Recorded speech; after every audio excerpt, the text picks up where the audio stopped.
Good morning everyone, welcome to civil services study. Practice set number ये 48 है UPPSC RO के लिए। और प्रैक्टिस करेंगे हम जीएस के प्रश्नों पर। इसमें करंट अफेयर्स के प्रश्न होंगे और स्टैटिक जीके। तो चलिए स्टार्ट करते हैं। इस टेस्ट सीरीज़ की प्लेलिस्ट बना रखी है, वहाँ पर आप टेस्ट नंबर 1 से लेकर 48 तक पहुँच सकते हैं। जब तक ये सीरीज़ चलेगी, डिस्क्रिप्शन बॉक्स में जो प्लेलिस्ट का लिंक है उस पर क्लिक करके जो है प्रैक्टिस करते रहिएगा सबकी। इस टेस्ट सीरीज़ की आप फुल सीरीज़ प्राप्त कर सकते हो, जिसमें मिलेंगे आपको फुल टेस्ट। वो टेलीग्राम पर मिलेंगे, डिस्क्रिप्शन बॉक्स में नंबर है, उस पर कॉल या व्हाट्सअप कर दीजिए। तो स्टार्ट करते हैं बिना किसी देरी के। क्वेश्चन नंबर 1 करंट अफेयर्स का ये प्रश्न है, इंपॉर्टेंट है। देखिए, भारत में अंतर्राष्ट्रीय महत्व की आर्द्र भूमियों की कुल संख्या कितनी है? वर्तमान में जो रामसर स्थल हैं भारत में, वो कितने हो गए हैं? देखिए, कुछ समय पहले अभी 49 थे। ठीक है, 49 थे, 5 नए बने। ठीक है, तो 54 हो गए। उसके बाद जो है इसमें 10 और ऐड हुए। ठीक है, 10 और ऐड हुए तो 64 हो गए।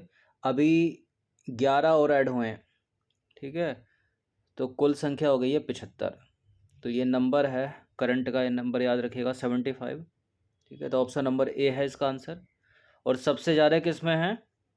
सबसे ज़्यादा है तमिलनाडु में। ठीक है, सर्वाधिक। और दूसरे स्थान पर है उत्तर प्रदेश में।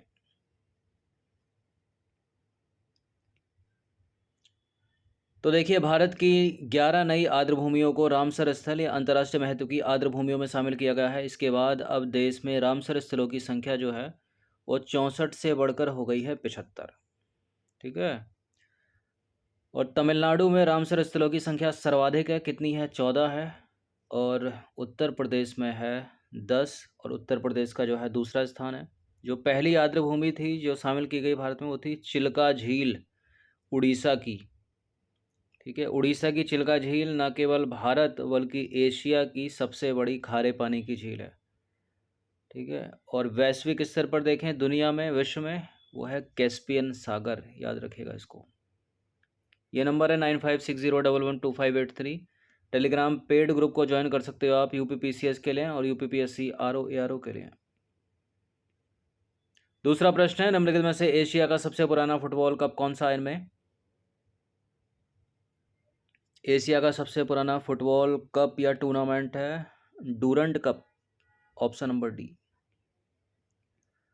तो देखिए, एशिया का सबसे पुराना फुटबॉल टूर्नामेंट है और दुनिया का तीसरा सबसे पुराना है ये। ठीक है, डूरंड कप। और यह पहली बार वर्ष 1888 में हिमाचल प्रदेश में आयोजित किया गया था, हिमाचल प्रदेश के डगसाई में। और इसका यह नाम जो है मोर्टिमर डूरंड के नाम पर रखा गया था। क्वेश्चन नंबर 3 पर आ जाइए। हाल ही में किस खगोलीय वेधशाला को यूनेस्को की लुप्तप्राय धरोहर सूची में शामिल किया गया है? जंतर मंतर, भारतीय खगोल वेधशाला, इनमें से कोई नहीं, या लंगट सिंह कॉलेज? देखिए, लंगट सिंह कॉलेज में जो स्थित खगोलीय वेधशाला है उसको यूनेस्को की लुप्तप्राय धरोहर की सूची में शामिल किया गया है। ये है इसका आंसर। तो अभी हाल ही में बिहार के जो है मुजफ्फरपुर ज़िले के लंगट सिंह कॉलेज में स्थापित 106 साल पुरानी खगोलीय वेधशाला को यूनेस्को की लुप्तप्राय धरोहर की सूची में शामिल किया गया है। यह जो वेधशाला है वो पूर्वी भारत में अपनी तरह की पहली वेधशाला है। इसकी स्थापना वर्ष 1916 में उक्त कॉलेज परिसर के छात्रों को खगोलीय ज्ञान प्रदान करने के लिए की गई थी। ठीक है, उस समय। क्वेश्चन नंबर 4 पर आ जाइए। विश्व जनसंख्या संभावना रिपोर्ट 2022 के अनुसार, 2022 संस्करण के अनुसार किस वर्ष तक भारत की जो आबादी है वो दुनिया में सर्वाधिक हो जाएगी, यानी चीन से भी अधिक हो जाएगी? और ये अगले ही वर्ष होने वाला है, यानी वर्ष 2023 में। ठीक है, 30 तक का समय नहीं लगेगा। तो संयुक्त राष्ट्र की विश्व जनसंख्या संभावना रिपोर्ट जो है 2022 के संस्करण के अनुसार भारत के वर्ष 2023 में दुनिया के सबसे अधिक आबादी वाला जो देश वर्तमान में है चीन। ठीक है, उसके आगे निकलने का अनुमान है। और संयुक्त राष्ट्र का जनसंख्या प्रभाग वर्ष 1951 से द्विवार्षिक रूप से विश्व जनसंख्या संभावना रिपोर्ट जो है प्रकाशित कर रहा है, दिखेगा। देखिए, विश्व जनसंख्या संभावना रिपोर्ट का जो प्रत्येक संशोधन है वर्ष 1950 से शुरू होने वाले जनसंख्या संकेतकों की एक ऐतिहासिक समय श्रृंखला प्रदान करता है। और यह प्रजनन, मृत्यु दर या अंतर्राष्ट्रीय प्रवासन में पिछले रुझानों के अनुमानों को संशोधित करने के लिए नए जारी किए गए राष्ट्रीय डेटा को ध्यान में रखते हुए ऐसा करता है। 5वां प्रश्न है हाथियों के अवैध शिकार। ठीक है, पालतू हाथियों के साथ होने वाले दुर्व्यवहार और उनके आवास को क्षति पहुंचाने जैसे कारकों को कम करने में महत्वपूर्ण भूमिका निभाने हेतु वर्ल्ड एलिफेंट डे यानी विश्व हाथी दिवस निम्नलिखित में से किस तिथि को मनाया जाता है? तो प्रश्न पूछने के तरीके चेंज हो सकते हैं। ठीक है, प्रश्न का उत्तर वही है, छोटा सा। ठीक है, इतनी लाइन में भी प्रश्न पूछा जा सकता था। तो एग्जाम में जो भी प्रश्न आता है सबको एक बार पढ़ना है। ठीक है, बड़ा होने का मतलब ये नहीं है कि प्रश्न का उत्तर कठिन होगा। क्या है इसका उत्तर? इसका उत्तर है अगस्त, 12 अगस्त। तो प्रत्येक वर्ष 12 अगस्त को विश्व हाथी दिवस यानी वर्ल्ड एलिफेंट डे मनाया जाता है। उद्देश्य क्या है इसका? हमारे पारिस्थितिक तंत्र में हाथियों के महत्व को स्वीकार करना और यह हाथियों के द्वारा दैनिक जीवन में सामना करने वाले खतरों के प्रति लोगों में जागरूकता बढ़ाने पर बल देता है दिवस। और हाथियों के अवैध शिकार, पालतू हाथियों के साथ होने वाले दुर्व्यवहार, उनके आवास को क्षति पहुंचाने जैसे कारकों को कम करने में महत्वपूर्ण भूमिका निभाता है। ठीक है, याद रखिएगा इसको। प्रोजेक्ट एलिफेंट भी याद रखिएगा, 1992 एग्जाम में पूछा जाता है। ठीक है, और प्रोजेक्ट टाइगर है 1973। नंबर 6 पर आ जाइए। वर्ष 2021 में शुरू किए गए राष्ट्रीय बौद्धिक संपदा जागरूकता मिशन का कितने लाख छात्रों को बौद्धिक संपदा जागरूकता और बुनियादी प्रशिक्षण देने का लक्ष्य रखा गया था? 30 लाख, 25 लाख, 10 लाख, 15 लाख, 10 लाख। तो देखिए, वर्ष 2021 में शुरू किए गए राष्ट्रीय बौद्धिक संपदा जागरूकता मिशन ने 10 लाख छात्रों को बौद्धिक संपदा जागरूकता और बुनियादी प्रशिक्षण देने का लक्ष्य हासिल किया गया। ठीक है, हासिल कर लिया गया है। और यह लक्ष्य 15 अगस्त 2022 की समय सीमा से पहले हासिल कर लिया गया है। ठीक है, और इस मिशन का उद्देश्य है 10 लाख छात्रों को बौद्धिक संपदा और उसके अधिकारों के बारे में जागरूकता प्रदान करना। इसका उद्देश्य है उच्च शिक्षा यानी कक्षा 8 से लेकर 12 के छात्रों में रचनात्मक और नवाचार की भावना का विकास करना तथा कॉलेज या विश्वविद्यालयों के छात्रों को उनके नवाचार की रक्षा करने के लिए प्रेरित करना। क्वेश्चन नंबर 7 पर आ जाइए। आवश्यक वस्तु अधिनियम निम्नलिखित में से किस वर्ष लागू किया गया था? एसेंशियल कमोडिटीज एक्ट कब? 1955, ऑप्शन नंबर डी। तो आवश्यक वस्तु अधिनियम 1955 में ऐसे समय में बनाया गया जब देश खाद्यान्न उत्पादन के लगातार निम्न स्तर के कारण खाद्य पदार्थों की कमी का सामना कर रहा था और खाद्य पदार्थों की कालाबाजारी और जमाखोरी को रोकने के लिए वर्ष 1955 में आवश्यक वस्तु अधिनियम लाया गया। वर्ल्ड लायन डे यानी विश्व शेर दिवस पहली बार किस वर्ष मनाया गया था? वर्ष 2013 में। ठीक है, हर साल कब मनाया जाता है एक तरीका वो भी है प्रश्न के पूछे जाने का। तो बड़ी बिल्लियों यानी शेरों के संरक्षण के लिए पहली बार वर्ष 2013 में शुरू हुआ ये। ठीक है, और इसी वर्ष पहला विश्व शेर दिवस यानी वर्ल्ड लायन डे भी आयोजित किया गया। और शेरों और उनके संरक्षण के संदर्भ में लोगों को जागरूकता और शिक्षित करने हेतु हर साल 10 अगस्त को वर्ल्ड लायन डे मनाया जाता है, विश्व शेर दिवस। क्वेश्चन नंबर 9 पर आ जाइए। पॉलिटी का प्रश्न है, निम्नलिखित में से किस संविधान संशोधन द्वारा भारतीय संविधान में मूल कर्तव्यों को शामिल किया गया, जोड़ा गया? देखिए, जब मूल संविधान बना था तो मूल कर्तव्य नहीं थे, केवल राज्य के नीति हिंसक सिद्धांत या फिर मूल अधिकार थे, मूल कर्तव्य नहीं थे। ठीक है, इनको 42वें संविधान संशोधन के द्वारा जोड़ा गया, लेकिन जब 42वें के द्वारा जोड़ा गया तो 10 जोड़े गए। ठीक है, कुल 11 हैं, जो 11वां जुड़ा है वो 86वें संविधान संशोधन 2002 के तहत जुड़ा है। तो चौथा हो जाएगा इसका और तीसरा हो जाएगा। अब ये जुड़े होंगे तो किसी ने समिति में किसी समिति ने जो है सिफारिश भी की होगी, तो वो प्रश्न भी बड़ा पूछते हैं, तो वो है सरदार स्वर्ण सिंह समिति की सिफारिशों पर शामिल किया गया इसको। तो तीसरे और चौथे को अपने को ढूंढना, 3, 4 सी हो जाएगा इसका आंसर। तो मौलिक कर्तव्यों का जो विचार है रूस के संविधान यानी तत्कालीन सोवियत संघ से प्रेरित है और 42वें संविधान संशोधन 1976 द्वारा सरदार स्वर्ण सिंह समिति की सिफारिशों पर संविधान के भाग 4A में शामिल किया गया इनको। ठीक है, तो शामिल किया गया होगा तो अमेंडमेंट किया होगा, संशोधन किया होगा। अब पहले से भाग 4 मौजूद था तो उसका 4 का A और बना दिया गया एक्स्ट्रा। ठीक है, इसी में इसको डाल दिया गया। मूल रूप से मौलिक कर्तव्यों की संख्या जो है 10 थी जब ये जोड़े गए। ठीक है, उसके बाद एक और जोड़ा गया 86वें संविधान संशोधन के द्वारा, यानी कुल वर्तमान में हो गए हैं 11 और सभी 11 मौलिक कर्तव्य संविधान के अनुच्छेद 51A यानी भाग 4A में सूचीबद्ध हैं। अनुच्छेद आएगा तो ये उत्तर है, भाग आएगा तो ये उत्तर है। और राज्य के नीति निषेधक सिद्धांतों की तरह मौलिक कर्तव्य भी प्रकृति में गैर न्यायिक हैं। ठीक है, यानी इनको लागू करने के लिए न्यायालय में चुनौती नहीं दी जा सकती, हाई कोर्ट या सुप्रीम कोर्ट नहीं जा सकते आप, लेकिन मूल कर्तव्यों के लिए जा सकते हैं।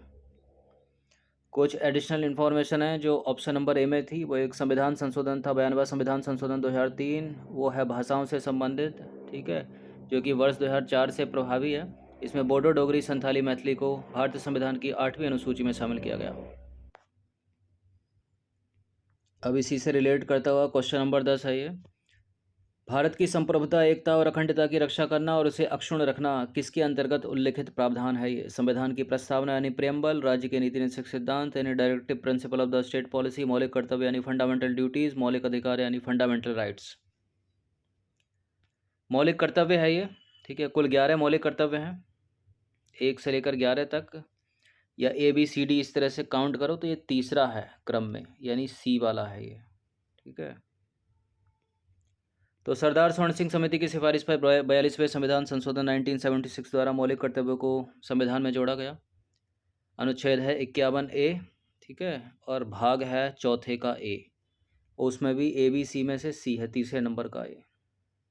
भारत की संप्रभुता, एकता और अखंडता की को बनाए रखना और उसकी रक्षा करना। 11वां प्रश्न है, डिफेंस एक्सपो या डेफ एक्सपो बोलते हैं इसको, इसका 12वां संस्करण अक्टूबर 2022 में कहाँ आयोजित किया जाएगा? तो ऐसे भी प्रश्न आ सकता है और स्टेट के नाम से भी आ सकता है। तो स्टेट आए तो गुजरात में, गुजरात में भी कहाँ? गांधीनगर में। तो डिफेंस एक्सपो का 12वां संस्करण अक्टूबर 2022 में गुजरात के गांधीनगर में आयोजित किया जाएगा। और 11वां कहाँ आयोजित किया गया? उत्तर प्रदेश के लखनऊ में। भारतीय वायुसेना के संदर्भ में सही कथन की पहचान कीजिए। भारतीय वायुसेना की स्थापना 8 अक्टूबर 1932 को, वायुसेना का मुख्यालय नई दिल्ली में, और वायुसेना प्रमुख हैं वर्तमान में विवेक राम चौधरी। बिल्कुल, देखिए भारतीय वायुसेना की स्थापना हुई थी 8 अक्टूबर 1932 को, वायुसेना का जो हेडक्वार्टर मुख्यालय नई दिल्ली में, सही है, और वायुसेना प्रमुख हैं विवेक राम चौधरी। सारे के सारे करेक्ट हैं, D है इसका आंसर। ठीक है, तो उपरोक्त सभी कथन भारतीय वायुसेना यानी इंडियन एयरफोर्स से रिलेट करते हैं, सही हैं। 13वां प्रश्न है, निम्नलिखित को सही सुमेलित कीजिए। यह है युद्ध, यह है वर्ष, देवरा का युद्ध, चौसा का युद्ध, कन्नौज का युद्ध, सरहिंद का युद्ध। बताइए कौन कब हुआ? इंपॉर्टेंट है ये सवाल हिस्ट्री का। देखिए देवरा का युद्ध हुआ था 1532 में, यानी पहले का हो गया तीसरा। चौसा का युद्ध 1539 में, ये तो सभी को पता होगा। क्या एक से एलिमिनेट हो रहा है? B का 4 कितने में है? B का 4 2 में है, एक से एलिमिनेट नहीं हो रहा, लेकिन जो नहीं है उसको हटा दीजिए, यानी उत्तर B है या C है। लेकिन A का 3, B का 4। अब आगे देखना पड़ेगा। कन्नौज का युद्ध 1540, ठीक है, और सरहिंद का युद्ध हो गया 1555 में। तो B वाला स्टेटमेंट यहाँ सही हो जाता, तीसरा, चौथा, पहला, दूसरा। तो बैटल ऑफ देवरा है 1532, बैटल ऑफ चौसा है 1539, बैटल ऑफ कन्नौज है 1540, ठीक है, और बैटल ऑफ सरहिंद है 1555। मोस्ट इंपॉर्टेंट युद्ध हैं चारों के चारों, याद रखिएगा। सीधे सीधे पूछते हैं स्टेट PCS में। सन बताइए इनकी। ठीक है, थोड़ा और हार्ड कर देगा तो कालानुक्रम पूछ लेगा। तो सबसे पहले आएगा देवरा, देवरा के बाद आ जाएगा चौसा, चौसा के बाद कन्नौज और सरहिंद, इसी क्रम में बढ़ता हुआ क्रम है इनका। क्वेश्चन नंबर 14 पर आ जाइए। हिस्ट्री का सवाल है, फरीद खान निम्नलिखित में से किसका वास्तविक नाम था? महमूद गजनबी, हुमायूं, अलाउद्दीन खिलजी, शेरशाह सूरी। देखिए शेरशाह सूरी का वास्तविक नाम है ये, ठीक है, फरीद खान, और ये है इसकी उपाधि। कब धारण की थी इसने? चौसा के युद्ध जीतने के बाद। तो सिरसा सूरी का वास्तविक नाम है फरीद खान। चौसा की लड़ाई की बात करें तो यह लड़ाई हुमायूं और फरीद खान के बीच हुई थी 26 जून 1539 को। और चौसा जो है बिहार के बक्सर ज़िले में स्थित है। इस लड़ाई में हुमायूं की हार हुई और इस लड़ाई के बाद जो है हुमायूं ईरान भाग गया, जहां उसने अपने जीवन के 12 साल निर्वासन में बिता दिए। इस लड़ाई के बाद फरीद खान ने सम्राट के रूप में शेरशाह की उपाधि धारण की। क्वेश्चन नंबर 15 पर आ जाइए। हिस्ट्री का सवाल है ये। निम्नलिखित युद्धों या लड़ाई पर विचार करना है। हल्दी घाटी की लड़ाई, खानवा की लड़ाई, दमोह की लड़ाई, उपरोक्त में से कौन सा जो है सही सम्मिलित है? देखिए, हल्दी घाटी की लड़ाई हुई थी अकबर और राणा प्रताप के बीच, तो पहला वाला तो गलत है। अब जहाँ जहाँ एक है उसको हटा दीजिए। खानवा की लड़ाई बाबर और राणा सांगा, तो दूसरा भी गलत है। दमोह की लड़ाई अकबर और दुर्गावती के बीच, सारे गलत हो गए। तो कोई भी सही सम्मिलित नहीं है, उपरोक्त में से कोई नहीं। डी है इसका आंसर। तो यह है लड़ाई का नाम, यह युद्ध का नाम, यह है लड़ाई जीतने, लड़ाई जिनके बीच हुई वो, यह है वर्ष 1527 में। खानवा की लड़ाई हुई थी बाबर और राणा सांगा के बीच 1564 से 1567 के बीच। दमोह की लड़ाई हुई थी अकबर और दुर्गावती के बीच 1576 में। मोस्ट इंपॉर्टेंट लड़ाई है ये। हल्दी घाटी की लड़ाई अकबर और राणा प्रताप के बीच। ठीक है, मैच करने के लिए पूछा था स्टेट पीसीएस में भी और आरओ एआरओ में भी। ठीक है, और पैट में भी ऐसे सवाल बहुत पूछे जाते हैं, UP triple S C PET में। नंबर 6 पर आ जाइए। हल्दी घाटी के युद्ध में मुगल सेना का नेतृत्व किसने किया था? सुजान सिंह, मान सिंह, दीवान सिंह, जयसिंह? मान सिंह ने। तो हल्दी घाटी का युद्ध हुआ था 1576 में, यानी 18 जून 1576 में। यह मेवाड़ के राणा महाराणा प्रताप और मुगल सम्राट अकबर के बीच लड़ा गया और मुगल सेना का नेतृत्व किया था आमेर के मान सिंह प्रथम ने। ठीक है, 3 अलग अलग लाइन है और तीनों से अलग अलग सवाल कई बार बने हैं। नंबर 17 पर आ जाइए। वर्ष 1675 में औरंगजेब के शासनकाल के दौरान मार दिया गया था किसको? गुरु गोविंद सिंह, गुरु तेग बहादुर, गुरु हरगोविंद, गुरु अर्जुन देव को? गुरु तेग बहादुर को, ऑप्शन नंबर बी। तो गुरु तेग बहादुर सिंह की बात करें, सिखों के नवे गुरु थे ये, और छठे सिख गुरु गुरु गोविंद सिंह के सबसे छोटे पुत्र थे। 1675 में औरंगजेब के शासनकाल के दौरान जो है उन्हें मार डाला गया था।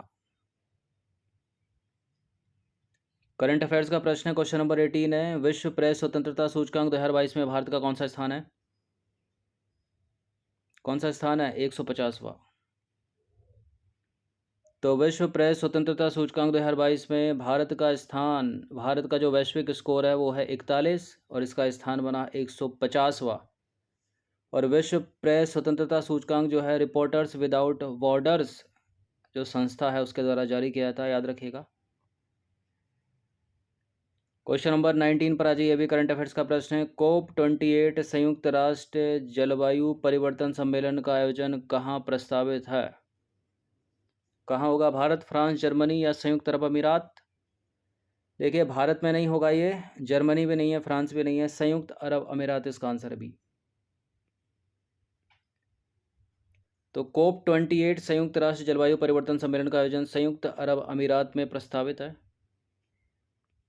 क्वेश्चन नंबर 20 पर आ जाइए। अंतिम प्रश्न है ये। भ्रष्टाचार बोध सूचकांक 2021 में शीर्ष पर है। शीर्ष पर यानी सर्वाधिक भ्रष्ट देश है साउथ सूडान। ठीक है, दक्षिण सूडान। तो ट्रांसपेरेंसी इंटरनेशनल द्वारा जारी भ्रष्टाचार बोध सूचकांक 2021 में दक्षिण सूडान यानी साउथ सूडान शीर्ष पर है, अर्थात ये सबसे भ्रष्ट देश है। प्रश्न इंपॉर्टेंट है, याद रखिएगा।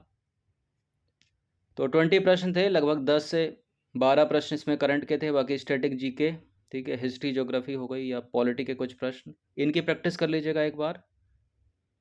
और जिनको भी पीडीएफ चाहिए, ठीक है, इसका पीडीएफ प्राप्त कर सकते हो आप डिस्क्रिप्शन बॉक्स में जो नंबर है उस पर कॉल या व्हाट्सएप करके। ठीक है, वो भी आपको पेड टेलीग्राम ग्रुप में ही मिलेगा। ठीक है, धन्यवाद।